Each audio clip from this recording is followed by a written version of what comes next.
this video, we're going to go over the documentation of your annual evaluation. So if I cut now down to the evaluation tab, once you've gone through and you've completed all of your annual monitoring activities, you've gathered all of your information together, it's time to do your annual evaluation. Now, your annual evaluation can really take place at any time during the period, anytime during the year. It doesn't have to be done by December 15th. The December 15th date was the first time. It couldn't go past that date, but you can set whatever date makes sense for your firm. What I've been recommending is that you have a monitoring period, and I think of that similar to your income statement and your balance sheet date. So you have your financial statements covering a particular point in time. That's what your quality management system has done. You've done your monitoring activities, and then it gives you a little bit of time to go through, implement where there's any remediation that's required, perform those monitoring activities, and then at a subsequent date, you can then form what your evaluation is going to be. So it's nice to have a little bit of time in between.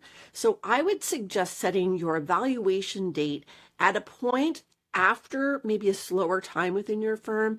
During that slow time, you can do your monitoring activities, you can work on your quality management system and make the corrections that are required.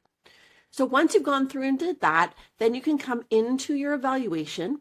You'll go into create a new evaluation, and this should be done at least on an annual basis. You could do it more frequently if your system has changed, but it has to be done at least once a year.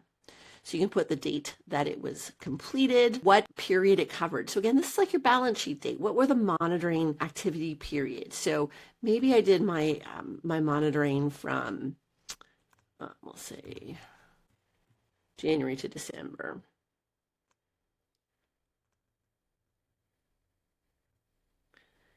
Then we come to our conclusion. So we have a choice of 3, and this is straight from the standard. So we're basically saying that the quality management system did provide you with reasonable assurance that the objectives of the system are being achieved.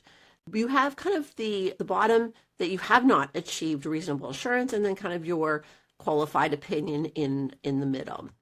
So if I just click, you always want to start by clicking the second or third button, and it's going to show you any of those deficiencies that maybe are still outstanding. So if these have been remediated, then that actually means your system is working as it's intended. You've remediated them, the remediation is working, and therefore you have a positive evaluation.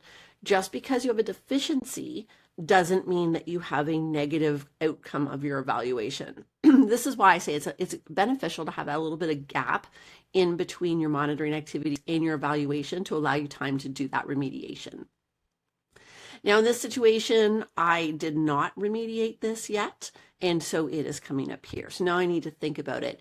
Now, if it's not pervasive and it's not severe, then I can use that qualification. Otherwise, I'm going to have to say, no, I didn't reach a reasonable assurance that my system is working properly. Then I need to figure out what I'm going to do about that. So the standard does have some communication requirements, make sure the engagement team knows, make sure the rest of the partners know, and really what are you going to do about it? And then you can, of course, just sign it off. So when I hit create, it gives me a successful evaluation. I can always go back in. So there's the one that's most recently completed, keeps all of the annual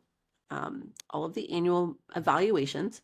You can always go back and click on the update button in order to see that, and you can PDF that as well.